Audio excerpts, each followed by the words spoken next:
Hindi kita minahal dahil ikaw ang tiyahin ng mga bata. Minahal kita dahil ikaw si Serenia. Dahil sa kung sino ka talaga bilang tao. Mia Moore Tales presents ang Bilyonaryong Tutor. Written by Kalia. Hindi kailanman inakala ni Calyon Veros na mauuwi siya sa ganitong sitwasyon. Sa edad na 30, kilala siya sa mundo ng negosyo bilang punong tagapagpatatag at CEO ng Veros Urban Developments. Isang kumpanyang nakatuon sa abot-kayang pabahay at makabagong mixed-use project sa Metro Manila at karatig lalawigan. Mas pinipili niyang magsuot ng simpleng damit, kupas na maong at tsinelas kung hindi naman kailangang humarap sa board of directors. Hindi niya hilig ang magpakitang yaman. Marami ang nagtataka kung bakit nananatili siyang walang asawa. May mga nagsasabing mataas ang pamantayan niya. Ang iba na may iniisip na abala lang siya sa negosyo. Ang totoo, hindi niya kayang maglaan ng panahon sa isang relasyong hindi niya kayang panindigan. Para kay Calyon, ang pag-ibig ay hindi proyekto na maaaring ipasa sa iba ang pamamahala. Kung papasukin niya yon, dapat buo ang loob niya at sa ngayon, hindi pa. Kaya ng araw na yon, matapos suriin ang isang lupang balak bilhin ng kumpanya sa isang masikip ngunit maunlad na komunidad, hindi niya inasahang hahantong siya sa maling bahay. Sir, dito po yung address. Sabi ng driver niya habang nakahinto sa makitid na eskinita. Sinipat niya ang papel sa kanyang kamay. Block 14, Mabini Street. Huminto ang sasakyan sa tapat ng isang maliit na bahay na may kupas na asul na pintura. May mga tsinelas na nakahilera sa labas at maririnig ang ingay ng mga batang nagtatawanan. Dito na lang ako. Balikan mo ako after 1 hour. Pagbaba niya, bahagyang napatingin ng mga batang naglalaro ng tumbang preso. Kuya, kayo po ba yung tutor? Tanong ng isang batang babae na may hawak na lapis. Bahagyang kumunot ang noon niya. Tutor? Lumabas mula sa loob ang isang babaeng sa tingin niya ay nasa 40 gulang. May apron at hawak na pamunas. Ay, salamat naman at dumating na kayo. Bati nito. Akala ko hindi na kayo sisipot. Kanina pa naghihintay ang mga bata. Bumukas ang kanyang bibig upang magpaliwanag, ngunit mabilis siyang pinapasok. Pasok po kayo, sir. Medyo magulo, pasensya na. Marami lang talagang bata. Sa loob ay may maliit na mesa na puno ng notebook, papel at lapis. 5 ang batang nakaupo na tila handang-handa. Sa tingin niya ay nasa 9 o 10 gulang na mga ito. Sir, mat po tayo ngayon sabi ng isang batang lalaki. Fractions po, hindi namin gets. Hindi niya master ang math. Sa totoo lang, finance at project management ang kanyang lakas. Ngunit hindi rin naman siya ignorante. Ano bang part na hindi nyo naiintindihan? Tanong na lang niya. Ewan niya kung bakit hindi niya mahindian ng mga bata. Sir, paano po yung 1/2 plus 1/4? Sagot ng isa. Umupo siya at kumuha ng isang lapis. Okay, ganito. Kapag magkaibang denominator, kailangan muna natin gawing pareho. Naiintindihan ba ninyo yung denominator? Yung nasa baba, sir? Sabay-sabay na tugon. Correct. So, ang 1/2, pwede natin gawing 2/4. Kasi 1/2 is equivalent to 2/4. Gets? Naramdaman niya ang kakaibang kaba. Mas mahirap palang magpaliwanag kaysa magpresenta ng milyon-milyong proyekto sa mga investor. Sir, ang galing nyo! Sabi ng batang babae. Mas malinaw kayo kaysa sa dati naming tutor. Biglang bumukas ang pinto. Mga bata, nandito na ako! Anang isang matinis sa tinig na pumasok kasabay ng kalansing ng susi. Napalingon si Calyon sa babaeng pumasok na sa tingin niya ay hindi lalagpas sa 27 ang edad. Nakasimangot ito, may dalang eco bag at folder na tila galing opisina. Ay, Tita Serenia! Sabay-sabay na sigaw ng mga bata. Nandito na si Sir! Huminto ang babae sa pintuan at tumingin sa kanya. Ikaw yung tutor? Tanong nito, hindi agad siya nakasagot. Opo! Sagot ang isa sa kambal bago pa siya makaimik. Ang galing niya, tita. Gets na namin yung fractions. Talaga? Bahagyang tumaas ang isang kilay ni Serenia. Kanina pa kayo dyan? Mga 30 minutes na po. Sagot ng batang babae. Tumingin muli si Serenia sa kanya. Sorry ha, late ako. Nag-overtime sa office. Hindi ka naman nahirapan sa paghahanap? Saglit siya natigilan. Medyo. Nalito lang sa address. Ganito talaga rito. Parang maze. By the way, Serenia, ako yung kausap ng agency. Bahagyang kumirot ang sentido ni Kelyon.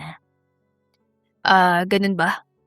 Mahinahon yan sagot at magsasabi na sana ng totoo nang may bata na naman nagsalita. Ako si Kael at... Sir! Singit ang isa sa kambal na lalaki. Tama po ba itong sagot ko? 3/4? Hinila siya ng bata sa manggas. Napabuntong hininga siya ng marahan. Hindi iyon ang meeting na pinaghahandaan niya ngayong hapon. Ngunit tila wala na siyang kontrol sa sitwasyon. Tignan natin. Sabi niya at umupo muli. 1/2 plus 1/4. Ginawa mong 2/4 plus 1/4. Ilan lahat? 3/4. Sabay sagot ng kambal. Correct. Si tita! Masiglang sabi ng isa. Mas okay siya kaysa kay Sir Ben. Bahagyang napakunot ang noo ni Serenia. Huwag kayong bastos. Sita nito sa mga bata at saka bumaling sa kanya. Magkano nga ulit yung rate mo? Diretsahan itong tanong. Natahimik ang silid. Ha? Rate mo per hour para may handa ko na yung bayad. Hindi kami mayaman so gusto ko malinaw. Hindi siya sanay na pag-usapan ng halaga ng oras niya sa ganoong paraan. Karaniwan, milyon ang pinag-uusapan. Ngayon, tila 100 lamang. Okay lang po kahit ano, hindi pwedeng kahit ano. Putol ni Serenia. Trabaho yan, may halaga. 500 per session ang usapan namin ng agency, ayos ba yun? Saglit siyang tumango. Ayos lang. Sa isip niya, halos wala yun. Ngunit hindi niya pinahalata. Good. Anito saka bumaling sa mga bata. Mga bata, focus ha. Huwag niyong kulitin si sir. Gusto ko may improvement kayo bago mag-exam. Promise, tita! Sagot ng kambal. Ngunit wala pang 5 minuto ay nagtanong ang mga bata. Sir, may girlfriend po kayo? Bulilas ng isa. Hoy! Saway ni Serenia mula sa kusina. Anong klaseng tanong yan? Single po ba kayo? Dagdag ng isa pa. Hindi alam ni Kelyon kung tatawa ba o sasagot ng seryoso. Mag-solve muna tayo. Maikli niyang tugon. Single siya, tita! Sigaw ng batang lalaki. Hindi siya sumasagot eh. Napapikit siya. Lumapit naman si Serenia habang nakapamewang. Mga bata, last warning. Kung hindi kayo titigil, walang carton mamaya. Agad na natahimik ang mga bata. Huminga ito ng malalim bago bumaling sa kanya. Ay, pasensya ka na. Medyo makukulit lang talaga sila, lalo na yung dalawa. Kambal pa naman. Ayos lang. Normal naman sa mga bata makulit. Normal, oo, pero minsan gusto ko na silang ibenta online. Biro nito, napangiti siya. Sir? Tanong ng batang babae. Bakit po kayo simple lang manamit? Akala ko po pag tutor naka-long sleeves. Hindi niya na malayang napatingin sa sarili. Mas komportable lang ako sa ganito. Parang hindi kayo teacher? Bulong ng isa. Ano ba dapat ang itsura ng teacher? Tanong ni Serenia. Yung parang may briefcase. Sagot ng kambal. Napatingin si Serenia sa kanya. May briefcase ka ba? O wala. Laptop? O wala rin. Pinag-cross ito mga braso. Minimalist ka siguro. Hindi siya sumagot. Sa totoo lang, may sasakyan siya nagkakahalaga ng ilang milyon na naghihintay sa dulo ng eskinita. Sir, seryosong sabi ni Serenia. Tuli ka ba next week? Ayoko ng paasa. Kung hindi ka sure, sabihin mo ngayon pa lang. Saglit siya napaisip. May board meeting siya. May groundbreaking ceremony. May kontratang kailangang pirmahan. Ngunit sa harap niya ngayon ay 5 batang nakatitig na tila nakasalalay ang mundo sa simpleng sagot niya. Kung gusto niyo pa rin ako magturo sa inyo, pwede naman. Nagliwanag ang mukha ng mga bata. Yay! Sigaw ng mga ito. Good. Maikling sabi ni Serenia. Basta huwag biglang mawawala. Ayoko masanay sila tapos iiwan din.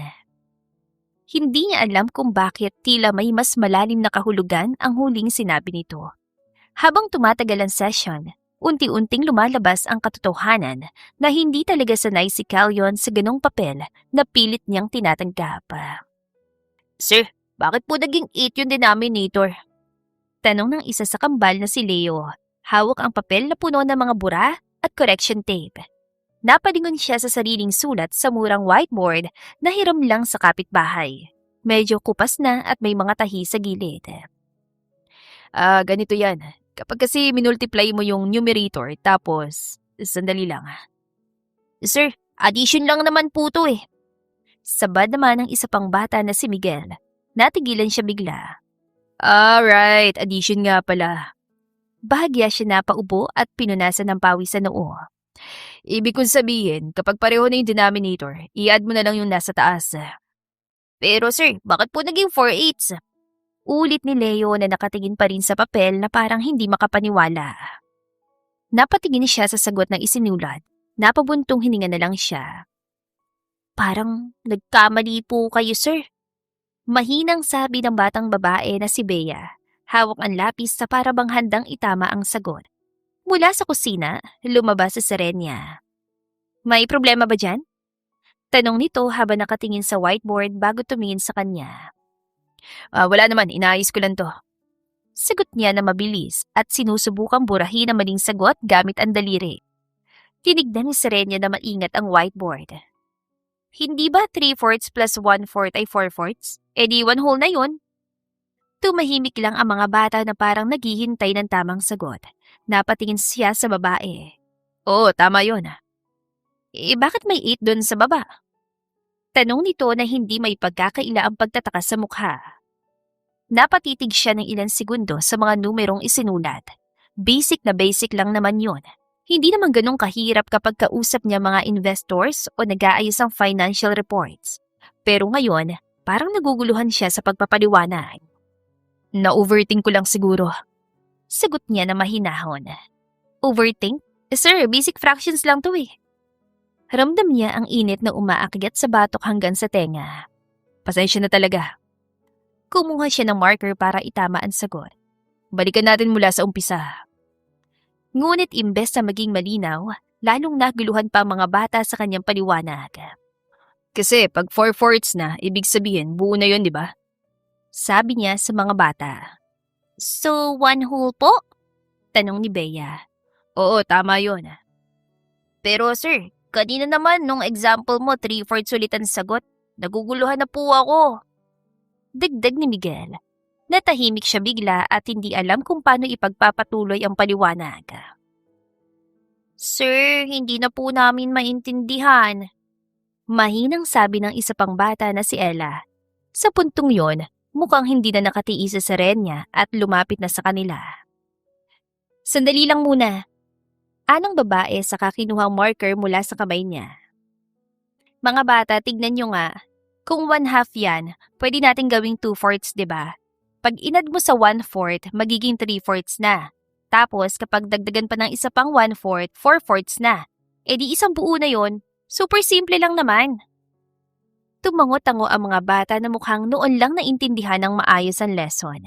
Ibinalik ni Serenia marker sa kanya. Sir, okay ka lang ba? Parang medyo pagod ka yata. Hindi niya alam kung matatawa ba siya o masasaktan. Siya pa naman yung tipong kinakausap ang mga CEO at bank managers. Tapos ngayon ay nahihirapan sa pagtuturo ng fraction sa mga bata. Okay lang ako. Siguro pagod lang talaga mula sa biyahe kanina. Galing ka ba sa ibang tutorial center? Tanong ni Serenia. Hindi. May ibang estudyante ka pa bang tinuturuan? Wala talaga. Sa agency ka ba talaga galing tulad ng sinabi mo kanina? Tanong pa nito. Bahagyang kumunat ang noon niya. Hindi naman kasi. Naputol ang sasabihin niya nang tumunog ang smartphone ni Serenia na nakapatong sa mesa. Hello, sino to? Sagot nito. Mga ilang segundo lang ay naramdaman niyang biglang bumaba ang timbre ng boses si Serenia. Ha? Ayaw mo na talagang pumunta rito? Ilang araw na kitang hinihintay para sa mga bata. Hindi ka mala nag-text o tumawag para sabihin na hindi ka na pupunta. Sige. Sana naman hindi ka na ganito sa susunod. Ibinaba nito ang tawag at marahang inalapag ang phone sa mesa. Umatras na talaga si Sir Ben. Sabi niya may nakuha siyang mas malapit na trabaho na mas mataas ang bayad. Si Sir po, tanong ni Leo sabay turo sa kanya. Tumingin si Serenia sa kanya. Sir, ano ba talagang totoo? Bakit ka nandito? Hindi agad nakasagot si Kaelion. Iniisip niya kung sasabihin ba niya na napagkamalan niya lang ang bahay na yon bilang opisina ng kumpanyang kausap niya para sa negosyo. Paano niya ipapaliwanag na napilitan lang siya magturo doon dahil napagkamalan siyang tutor? Baka naman pwede na ako munang pumalit. Sagot niya. Pansamantala lang? Tanong ni Serenia. Oo, pansamantala lang naman. Diretso na ako sabi ni Serenia. Hindi ko kayang isakripisyo ang pag-aaral ng mga bata para lang mag-eksperimento. Kung hindi mo talaga kaya, sabihin mo na ngayon para hindi na tayo magsayang ng oras. Ramdam niya ang bigat ng tingin na 5 bata na tahimik na nakatitig sa kanya. Alam niyang pwede niyang sabihin na hindi niya kaya at umalis na lang. Pero may kakaibang bagay na pumipigil sa kanya o baka dahil gusto niyang patunayan sa sarili na hindi lang sa negosyo at numero ng pera siya magaling. Kaya ko. Sagot niya. Sigurado ba siya? Hindi naman siguro sobrang hirap na matutong magturo ng basic math, di ba? Sure ka talaga? Ulit ni Serenia. Tumango siya. Kailangan ko lang baguhin ang paraan ko ng pagpapaliwanag. Baka kasi masyado akong nakocomplicate ang bagay na simple lang naman. Sige, bigyan kita ng 1 week. Trial period to.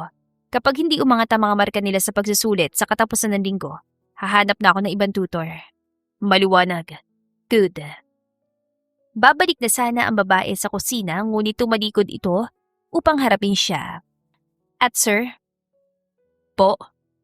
Huwag mong itago kung hindi mo alam ang sagot. Mas okay na maging honest kaysa magpapanggap na alam mo lahat tapos malilito pa sila. Napahinto siya. Hindi niya alam kung tungkol lang ba sa pagtuturo ng math o may iba pa itong ibig sabihin. Hinarap niya muli ang whiteboard, kumuha ng bagong marker at tumingin sa mga bata. Okay na. Umpisahan natin mula sa simula.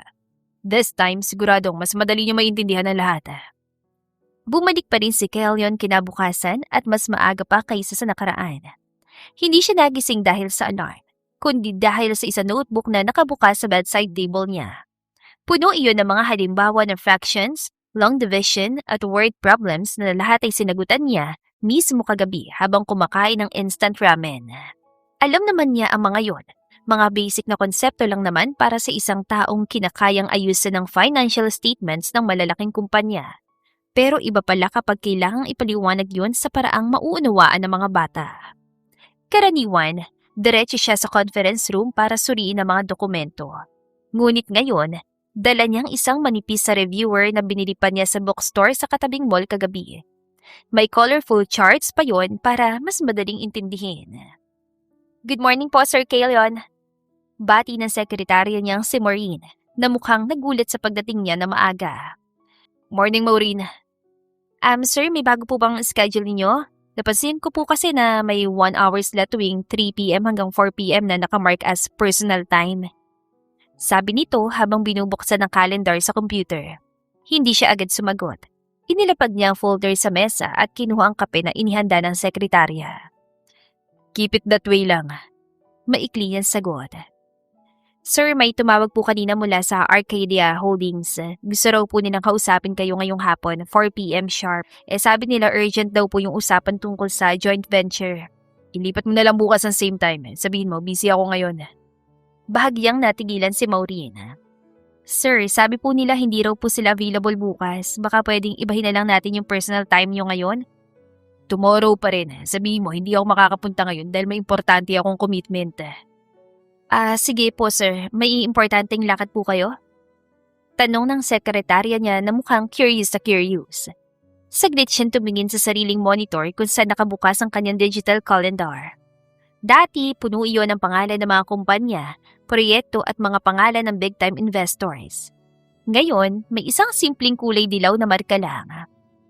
May commitment lang talaga. Sagot niya. Personal po ba yon, sir? Tumango siya. Basta, ayusin mo na lang yung meeting bukas. Noted po, sir. Ngunit hindi pa rin nawawala ang munting ngisi at pagtataka sa mukha ni Maureen.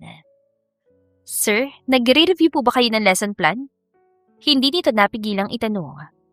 May dapat lang akong ayusin para sa isang session mamaya. Math po ba yan? Tanong pa nito. Isang segundo siya natahimik bago ngumiti. Oo, basic math lang naman. Hindi na nagtanong pa si Maureen, pero halatang gustong-gusto na nitong malaman kung para kanino at para saan yun. Bandang 2:00 ng hapon, nagsimula na siyang mag-empake ng gamit. May dala na siya ngayong reviewer, sariling notebook at ilang ballpen na ibibigay niya pa sa mga bata. Sir, alis na po kayo, baka maaga pa kayo sa lakad niyo, sabi ng sekretarya niya. Baka matraffic pa kasi papuntang Mabini Street. Hindi siya sanay na mag-adjust ng schedule para sa iba. Karaniwan, siya ang sinusunod ng lahat sa oras. Ngunit ngayon, siya nag-a-adjust sa schedule ng mga bata.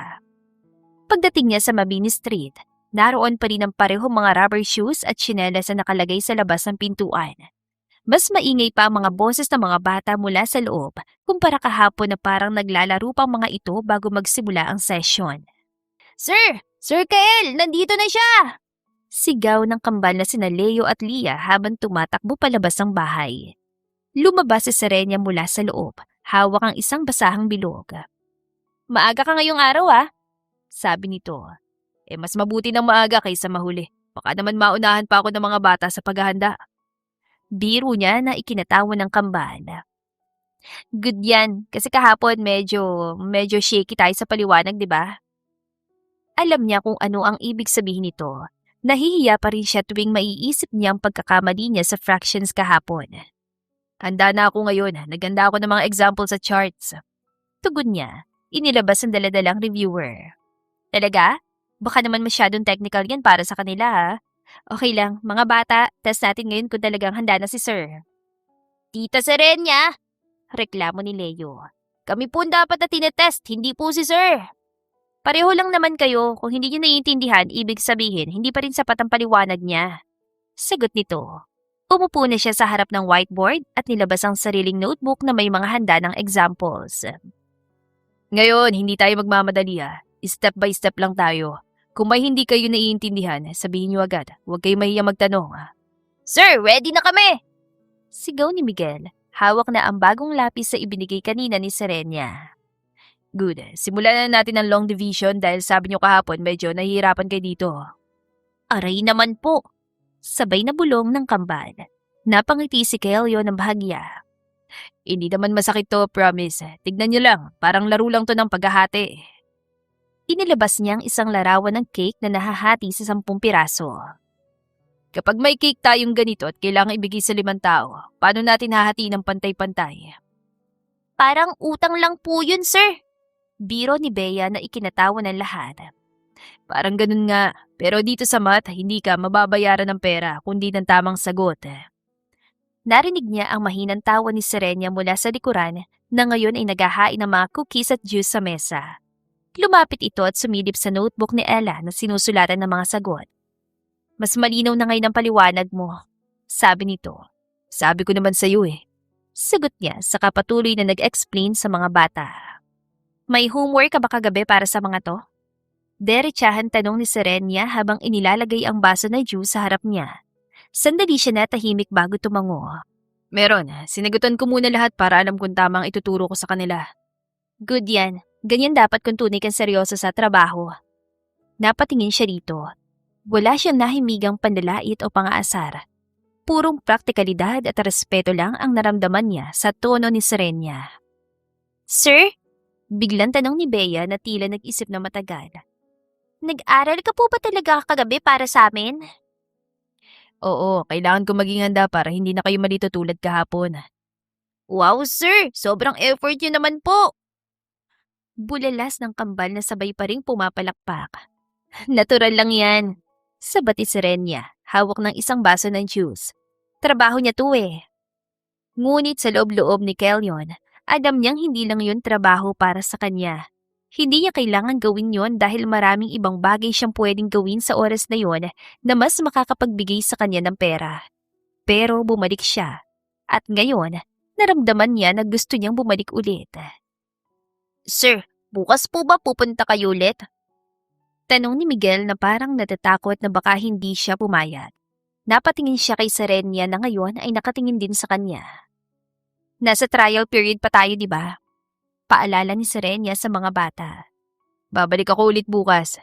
And the day after tomorrow at sa mga susunod na araw hanggang sa makapasa kayo sa exam. Samantala, isang hapon.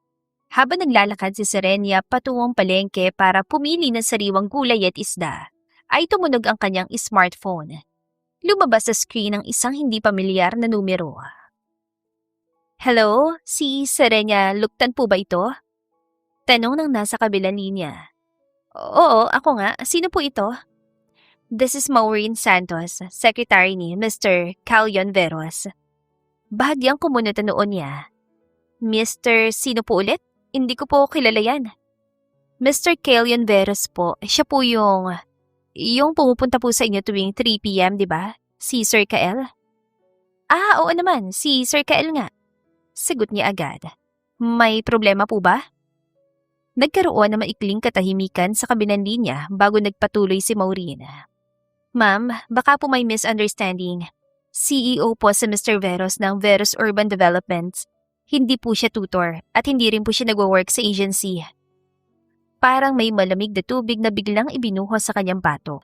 Natigilan siya sa gitna ng ingay sa palengke. CEO? Ulit niya na maingat. Yes po ma'am.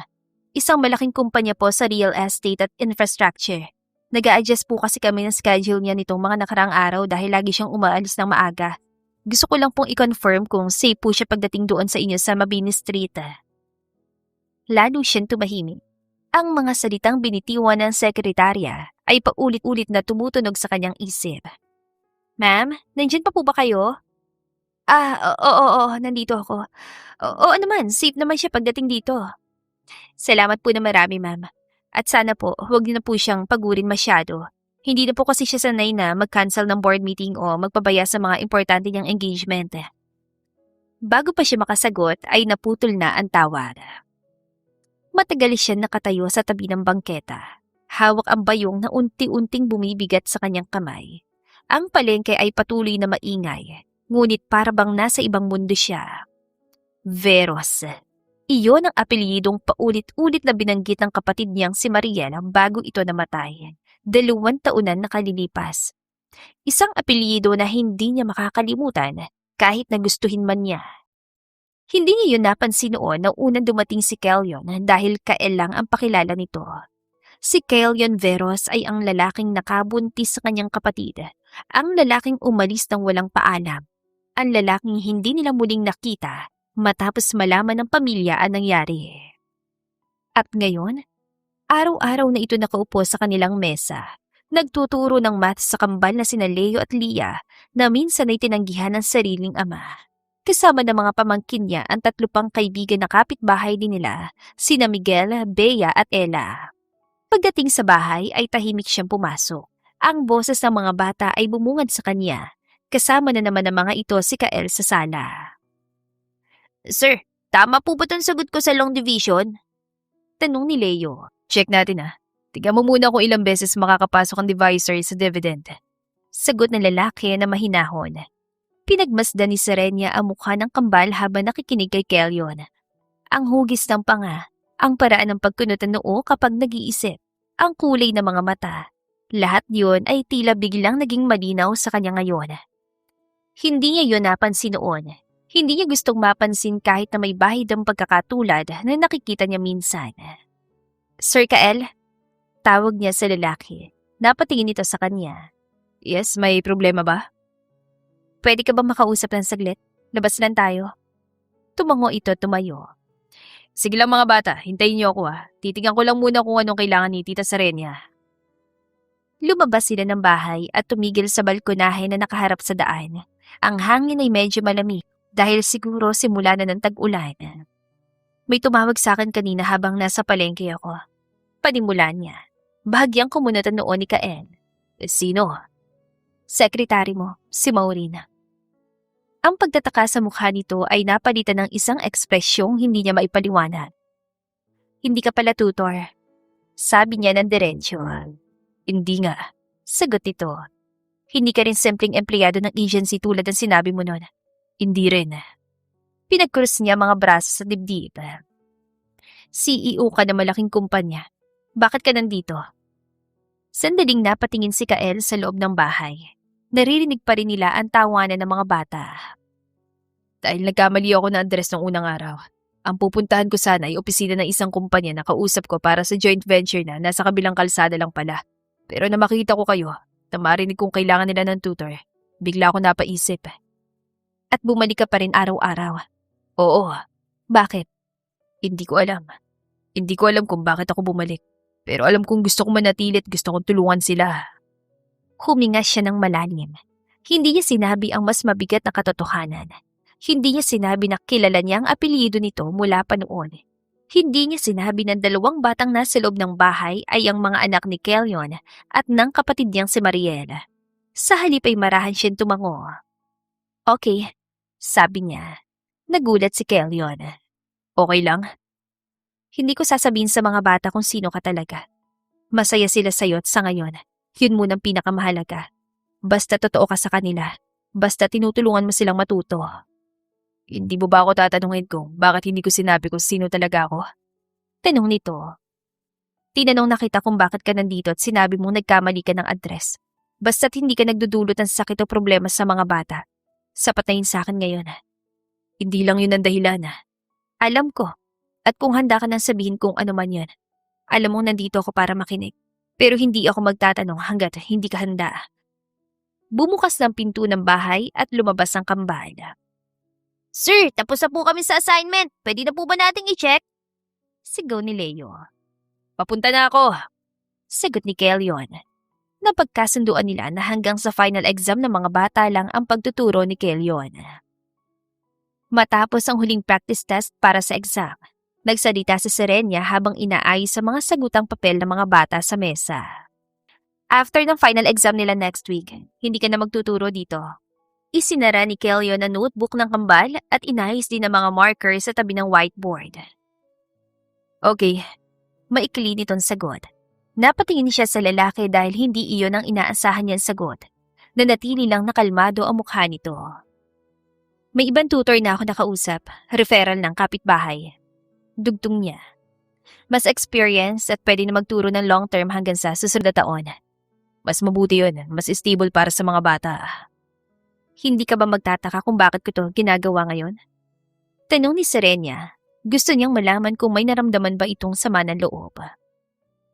May karapatan kang pumili kung anong pinakamabuti para sa kanila.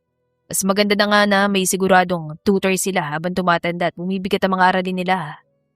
Samantala, sa huling araw ng pagtuturo ni Kelyon bagong exam ay mas tahimik kaysa karaniwan ng mga bata. Bawat isa ay seryoso nagbabasa ng mga aralin habang hawak ang lapis at papel. Sir, kinakabahan ako sobra. Baka makalimutan ko lahat ng tinuro mo, sabi ni Bea. Normal lang yan, anak. Ibig sabihin, pinapahalagan mong exam at gusto mong gumawa na mabuti. Sagot niya sa kamarahan tinapik ang balikat ng bata. Kapag bumagsak kami, kasalanan mo yan, sir. Baka hindi ka na namin payagang bumisita rito. Biro ng kambal na sina Leo at Lia kahit nagkitang-kita naman na seryoso rin ang mga ito sa pag-aaral. Hoy, huwag kayong makulit. Sarili yung pag-aaral yan at sarili yung sagot sa papel. Hindi yung pwedeng ibintang kay sir kung bumagsak kayo. Saway ni Serenia mula sa kusina habang nagluluto ng merienda para sa kanila. Napangiti siya. Makinig kayo sa akin na maigi Alam na alam niyo ang mga proseso. Di na ako magsasalita ng bago. Huwag kayong magmamadali kapag nagsasagot na. Basahin niyo mabuti bawat tanong bago sumagot. At kung sa tingin niyo ay nalilito na kayo, huwag kayong matakot na balikan ng mga basics na pinag-aralan natin mula sa umpisa. Parang kayo lang nung unang araw mo magturo dito, sir.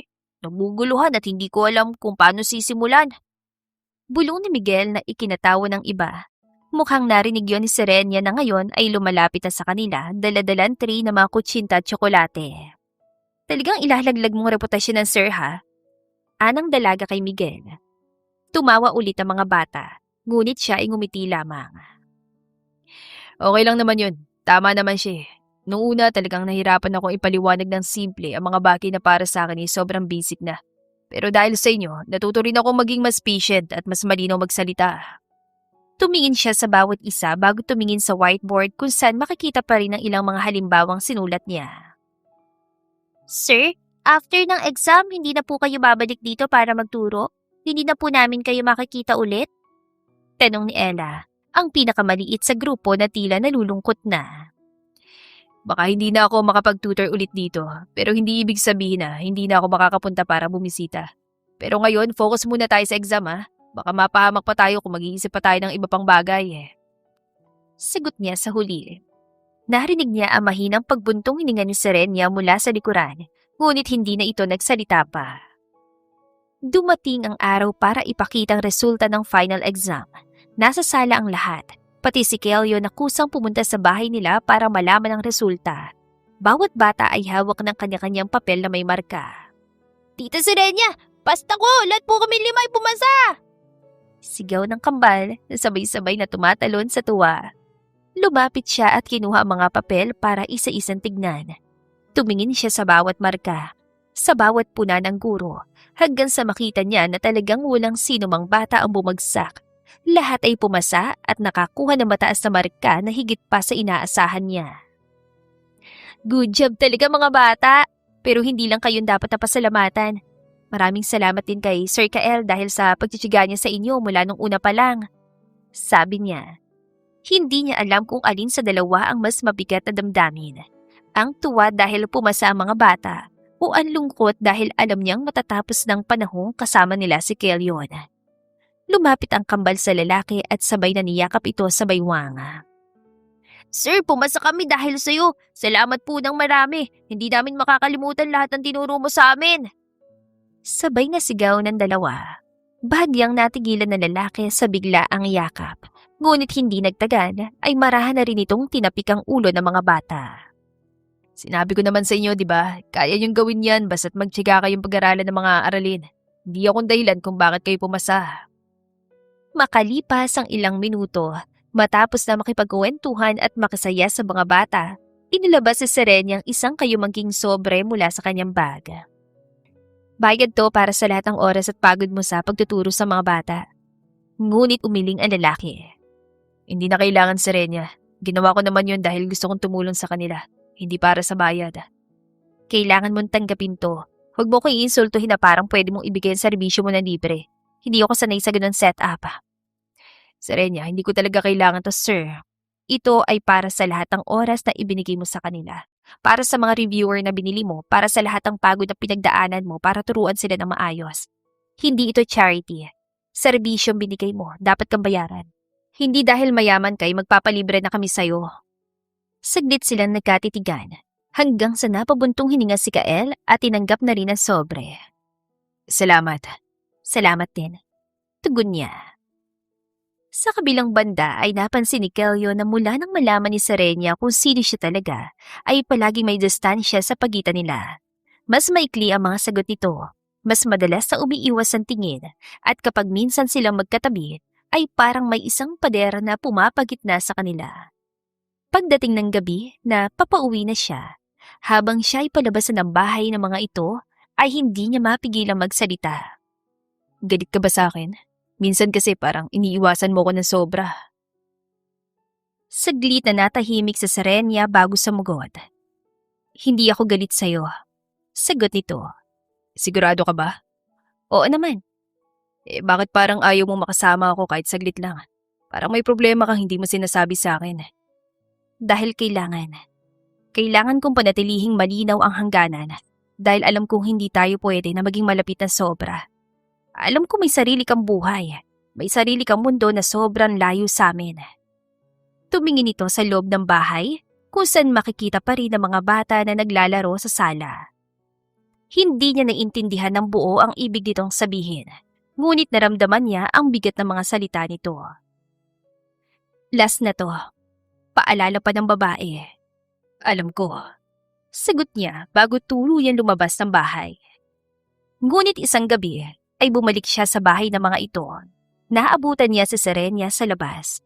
Nakaupo sa maliit na bangkito sa tabi ng halamanan. Serenia, pwede ba tayo mag-usap sandali? Tanong niya na mahinahon.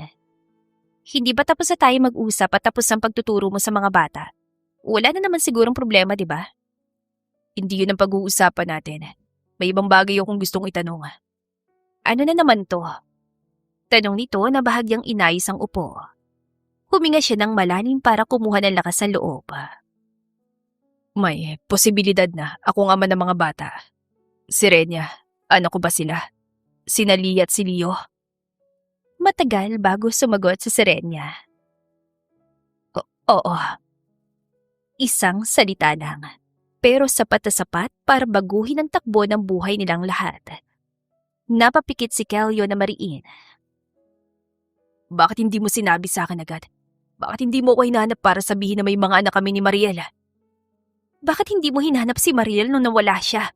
Bakit hindi mo siya hinanap ng todo-todo? Balik na tanong nito. Natahimik siya sa tanong na yon. Alam mo ba kung ano yung dinaanan ng kapatid ko habang wala ka? Dugtong ni Serenya. Mag-isa lang siya nagpalaki sa kambal hanggang sa mawala siya sa amin. Lahat yon nangyari nung wala kang alam. Hindi ko alam na buntis siya, Serenya. Pinadala ako ng kumpanya para sa training sa Singapore ng 1 taon. Pagbalik ko, wala na siya sa apartment namin. Wala akong mahanap na impormasyon kung saan siya nagpunta. Hindi ko alam ang buong pangalan ng pamilya niya. At higit sa lahat, hindi ko alam na may mga anak na pala kaming dalawa. Hinahanap ko siya noon, pero wala akong mahanap na kahit anong bakas. Ang dali mong sabihin na hindi mo alam. Parang lahat ng problema ay mawawala na lang basta sinabing hindi ko alam. Hindi ako tumakbo sa responsibilidad, Serenya. Kung alam ko lang na talaga na may mga anak ako, hindi tatagal ang ilang taon na hindi ko sila kilala. Mula sa loob ng bahay, ay narinig niya ang malakas sa tawa ng kambal habang naglalaro. Pareho pa silang napalingon ni Serenya sa mga ito. Anong balak mo ngayon? Tanong ng babae. Hindi mo sila pwedeng kunin sa akin basta-basta kung yun ang plano mo. Hindi ko sila ibibigay sa'yo ng parang gamit lang. Hindi ko sila kukunin sa'yo, Serenya. Alam kong ikaw ang tumayong ina sa kanila sa mga nakaraang taon. Hindi kita papalitan. Pero may karapatan din ako makasama sila bilang ama. Karapatan din nilang malaman kung sinong tunay nilang tatay. Kapakanan nila ang laging nasa isip ko. Kung malalaman nila to, alam kong magbabago ang lahat sa buhay nila. Samantala, ilang araw matapos ang pag-uusap na yun, ay nagpasya silang dalawa ni Kelyon na sabihin na sa mga bata ang totoo. Mga bata, may sasabihin kami sa inyo. Simula ni Serenya habang hawak ang kamay ng mga pamangkin. Tita, may ginawa ba kaming mali? Agad na tanong ni Lia. Hindi naman anak, wala kayong ginawang mali. Sagot ni Kelyon. Matagal ko nang gustong sabihin to sa inyo. Nagkatinginan ng kambal at mukhang nagtataka kung ano ang ibig sabihin ni Kael. Ano pong ibig sabihin yan, sir? Tanong ni Leo. Huminga ng malalim si Kael. Ako ang papa niyo, Elia at Leo. Ako ang tunay niyong tatay. Ha? Sabay na bulalas ng kambal. Totoo po ba yon? Hindi po ba biro to? Tanong ni Lia na sa kanya nakatingin. Tumango sa Serenya. Oo mga bata, totoo yon. May katahimikan na namayani sa silid. Bakit ngayon lang po ninyo sinabi? Bakit hindi niyo sinabi nung una pa lang? Tanong ni Leo. Dahil ngayon ko lang talaga nalaman, anak. Lumapit ang kambal sa ama at tinitigan nitong maigi. Di kaya pala po, bulong ni Lia. Magkamukha po tayo ng mata at ng ngipin. Hindi naging madali ang mga sumunod na linggo. Maraming bagay ang nagbago sa buhay ng mga bata. Nailipat ang mga ito sa pribadong paaralan na may mas magandang pasilidad. Nagkaroon ng mas komportableng tirahan. Hindi naman napakalaki pero sapat na para sa kanilang lahat. May sariling kwarto na rin ang mga bata. Ngunit sa kabila ng mga pagbabago, nanatili si Serenya sa tabi ng mga ito. Hindi siya pinabayaan ni Kelyon. Binigyan pa siya ng trabaho sa kumpanya nito para hindi siya mahirapan at lagi siyang kinakausap na lalaki tungkol sa mga plano para sa mga bata. Hindi nila inakala na lalong magiging komplikado ang lahat sa sandaling mailabas na ang totoo. Nung una pa lang, klaro naman ang usapan na co-parenting lang. Ang ikabubuti ng mga bata ang laging nasa gitna. Wala nang ibang emosyon na dapat idamay pa. Pero ang hirap panindigan ng mga hangganan kung araw-araw silang magkasama sa iisang bubong. Serenya, nasa na yung asul na lunchbox? Tanong ni Kelyon habang iniaayos sa manggas ng polo. Nakatayo ito sa harap ng counter sa kusina. Nasa tuktok ng ref yun. Hindi mo ba talaga makita? Sagot niya habang naglalagay ng mantika sa kawali para magprito ng itlog. Hindi talaga baka natatakpan ng ibang bagay. Ewan ko sa'yo, matangkad ka naman. Napabuntong hininga si Kelyon. Ay, seryoso, hindi ko talaga makita. Huminga siya ng malalim bago lumapit sa lalaki. Kumuha ito ng upuan at tumuntun doon para maabot ang lunchbox na nakapatong sa ibabaw ng mataas sa refrigerator. Eto na nandito lang naman. Napalapit ang mukha nila ng sobra. Halos maramdaman na nila ang hininga ng isa't isa. Thanks. Bulong ng lalaki na tila namumula ang mukha. Walang anuman. Sagot niya saka mabilis na umiwas ng tingin. Nasa mesa ang kambal. Nakatingin sa kanila si Kael ang mga ito. Sabay na sabi ni Nalia at Leo na may kakaibang ngiti sa mga labi. Ano na naman yan? Tanong niya sa mga pamangkin. Wala po. Sagot ni Leo pero hindi maalis ang ngiti sa mukha. Makalipas ang ilang araw, ay madalas na sinasama ni Kelyon si Serenia sa mga meeting kahit sa kanyang opisina dahil pinag-aaralan nila ang edukasyon na plano ng mga bata. Hindi naman kailangan ng ganitong kamahal na tablet, Kael. Sobra na para sa grade 3 pa lang. Sabi ng dalaga habang tinitignan ang listahan ng mga gamit na plano niyang bilhin. Investment to, baka makatulong sa pag-aaral nila. Depensa niya. Grade 3 pa lang sila, hindi naman lahat ng bagay ay kailangan gawing high-tech. Mas maaga sila matututo kung maaga sila makakagamit ng ganitong gadgets. Hindi lahat ng pag-aaral ay nadadaan sa teknolohiya. Lumaki ka kasi sa ibang klase ng pamumuhay. Hindi mo alam kung paano mamuhay ng simple pero epektibo. Sandali siya natahimik bago sumagot.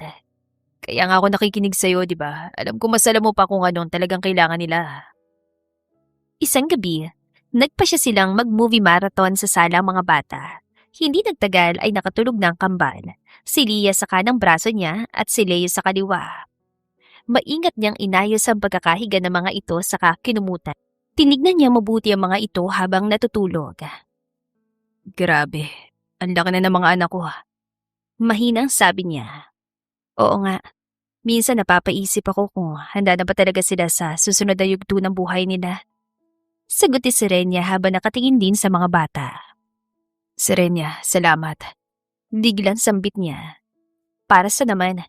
Sa lahat. Sa pagpapalaki mo sa kanila na maayos, sa hindi mo pagbitiw kahit na napakahirap minsan ng sitwasyon. Hindi naman ako dapat pasalamatan. Ginawa ko lang naman ang tama. Pamangkin ko sila nung mawala si ate. Ako na lang meron sila. At aaminin ko, natutuwa ako na dumating ka. At least, hindi na lang ako ang mag-aalaga sa mga bata. Nadagdagan ng magmamahal sa kanila. Isang Sabado ng umaga, habang nag-aalmusal sila ng sabay-sabay, ay biglang nagsalita si Lia. Papa! Ano yun, anak? Sagot niya habang binabasa ang mensahe sa kanyang cellphone. Bakit po minsan hinahawakan yung kamay ni Tita Serenia? Agad siya nasa mid sa kaping iniinom. Ano? Sino nagsabi? Tanong naman ni Serenia. Kagabi po yun. Akala niyo tulog na kami pero gising kami ng konti. Dugtong ni Leo sabay turo sa sarili nito at kay Lia. Namula mga pisngi ni Serenia. Hindi naman ginawa yun. Hindi naman totoo yan. Hinawakan po talaga. Ganito pa nga. Sabi ni Lia habang ginagayang pag-abot niya ng kamay ni Serenia. Napatingin siya kay Serenia. Mabilis itong umiwas ng tingin pero nakita niya ring namumula ito. Sobrang sweet po talaga. Parang mga artista sa Korean drama. Dagdag pa ni Leo. Hindi kami sweet. Wala kami relasyon na ganun. Mabilis sa sagot ng babae ngunit halatang kinikilig na rin. Hindi po ba? Bakit po lagi yung tinatanong sa amin kung kumain na ba si Papa tapos kung okay lang ba siya? Tanong ni Lia na parang isang detective. Normal lang yon. Concern lang ako sa inyong lahat, no? At bakit po lagi niyong inaayos sa necktie niya bago siya umalis papuntang opisina? Tapos, sinecheck niya pa kung may baon siyang pagkain. Sabi naman ni Leo. Concern lang talaga yon. Wala nang iba pa. Depensa pa rin ni Serenia. Sa huli ay hindi na niya napigilan ng tumawa.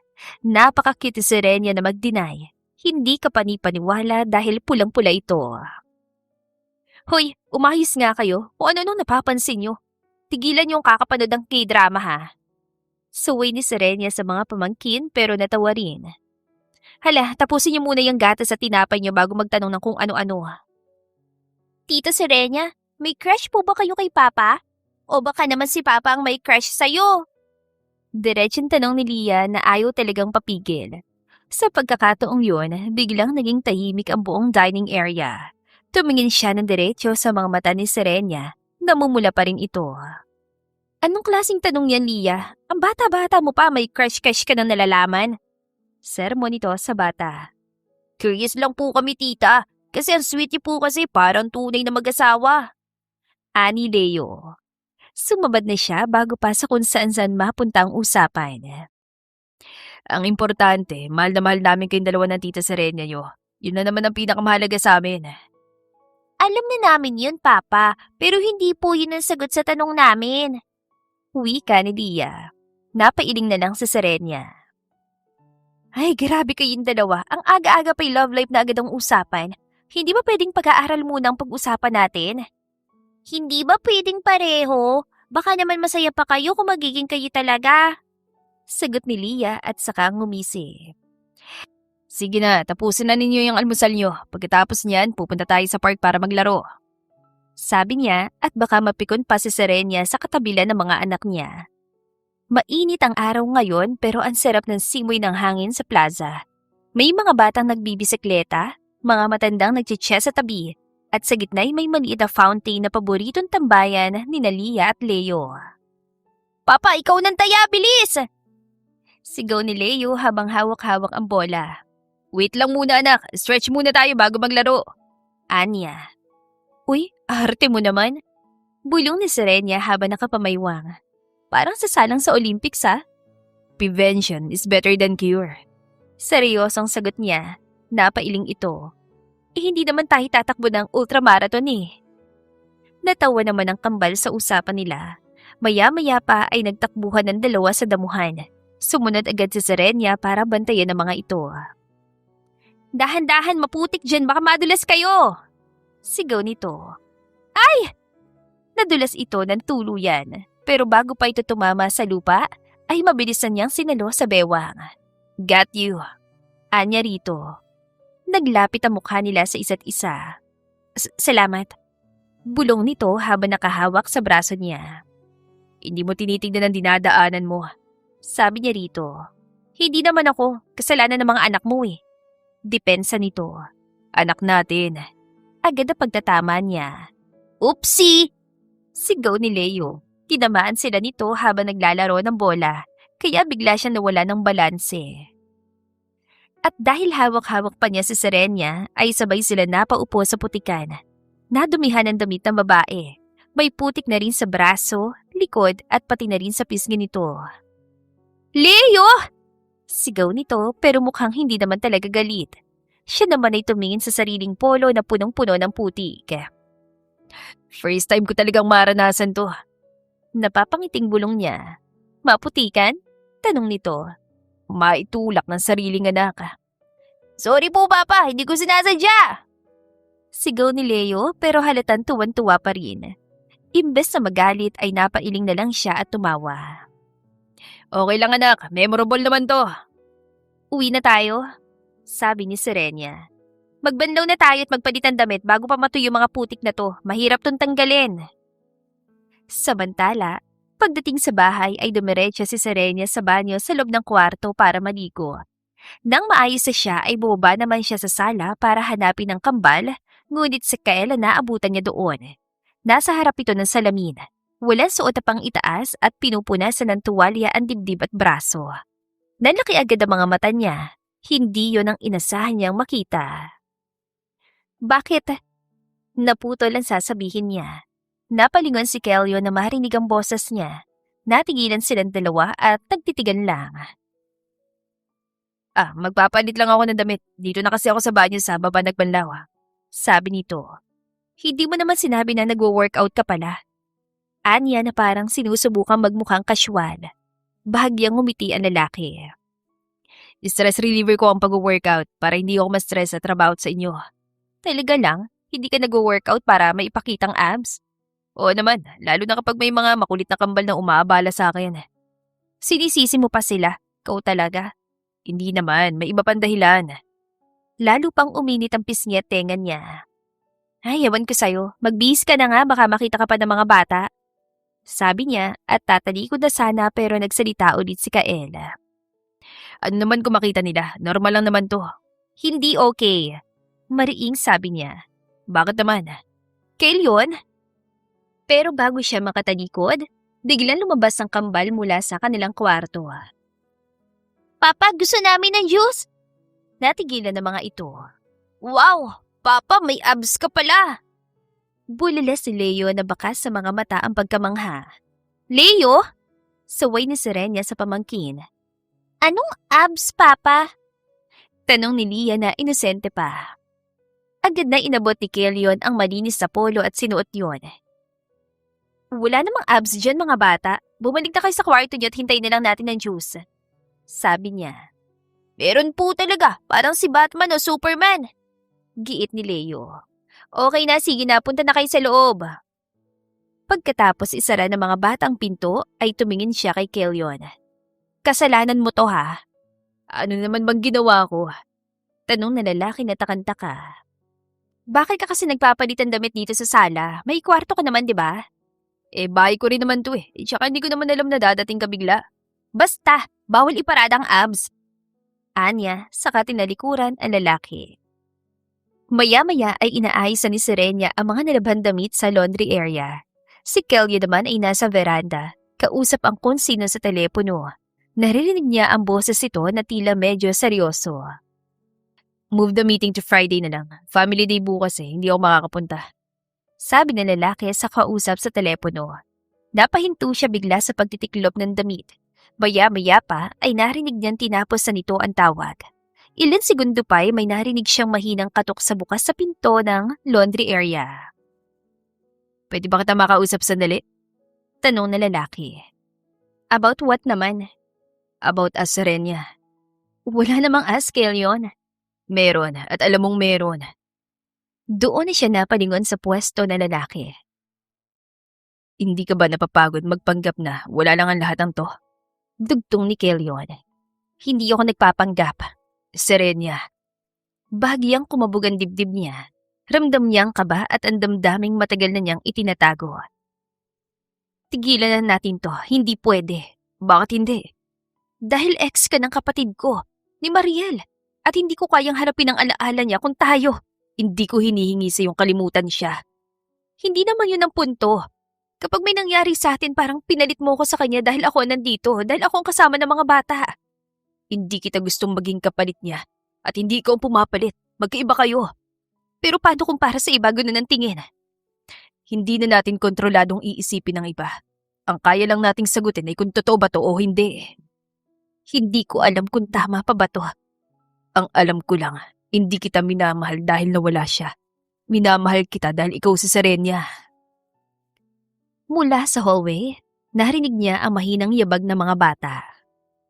Papa? Tita Serenia? Napalingon silang dalawa. Nakatayo doon si Lia at Leo. Mukhang tapos na mga ito sa paggawa ng assignment at narinig ang bahagi ng kanilang usapan. May problema po ba kayo? Tanong ni Lia na may pag-alala sa mukha. Wala naman anak, wala kang dapat na alalahanin. Mabilis niyan sagot. Lumapit si Leo sa kanila. Kung tungkol po ito sa inyong dalawa, okay lang naman po sa amin eh. Natigilan silang dalawa ni Kael. Anong ibig mong sabihin anak? Tanong ng lalaki.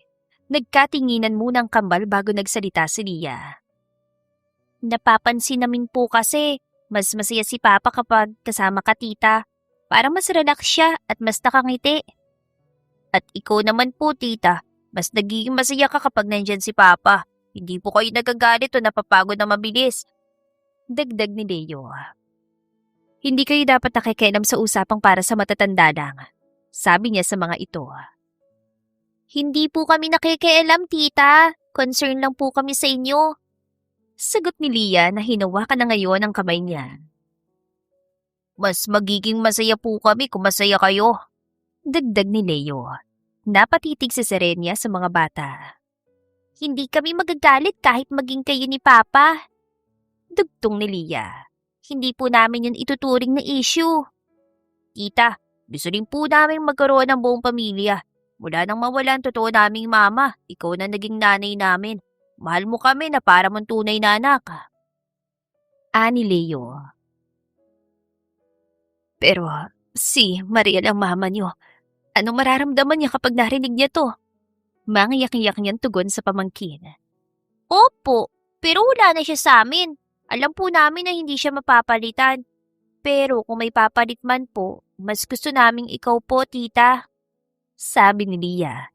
Napapikit siya. Hindi niya alam ang mararamdaman. Ang sabi ng puso niya, bakit hindi na lang ito pagbigyan? Palayain ang sarili at maging masaya. Pero ang sabi ng utak niya, nasaan naman ang konsensya niya? Ang kapal naman ng mukha niyang puna ng puwesto ni Mariela. Hindi naman ganong kadaling gawin ni anak. Maraming bagay na kailangang isipin.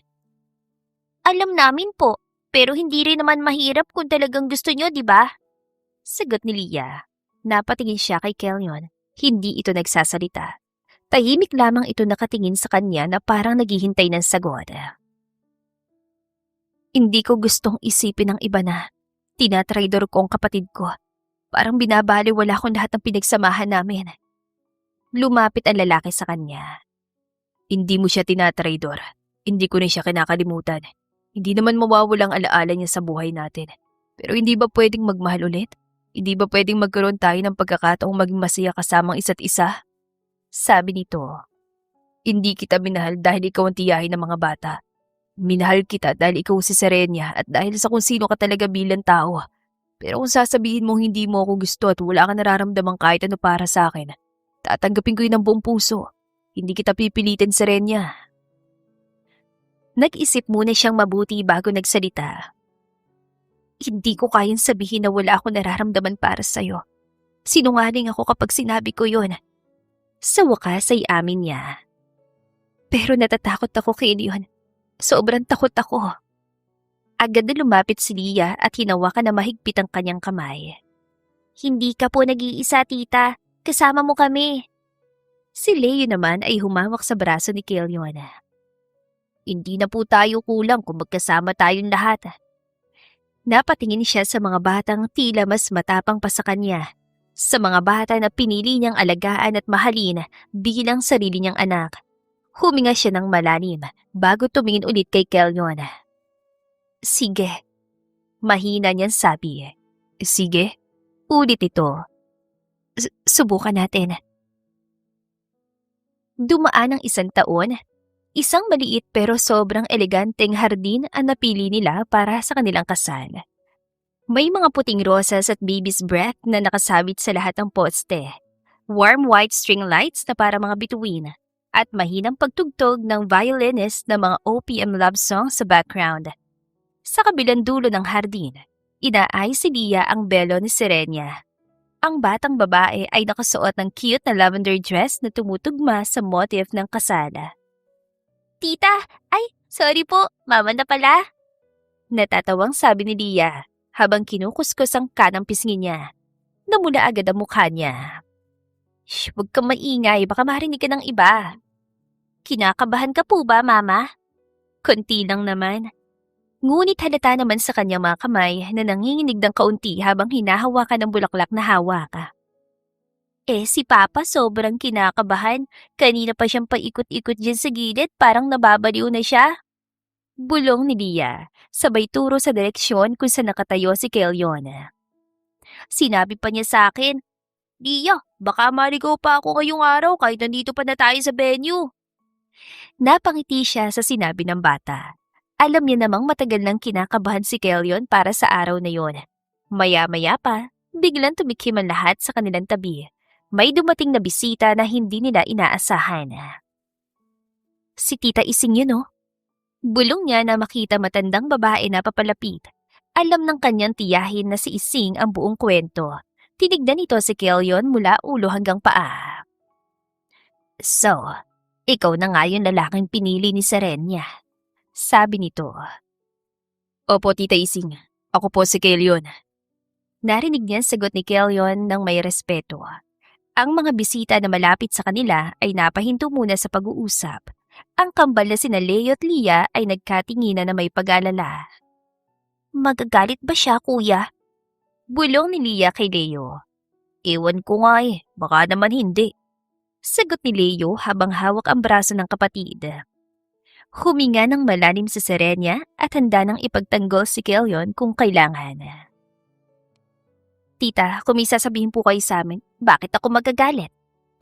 Putol ni Tita Ising sa kanya. Natigilan silang lahat, kahit si Kelyon ay hindi makapaniwala sa narinig. Patay na si Mariel, anak. Dagdag ni Tita Ising. Alam kong hindi madali para sa'yo ang lahat na nangyari. Pero tapos na nakaraan.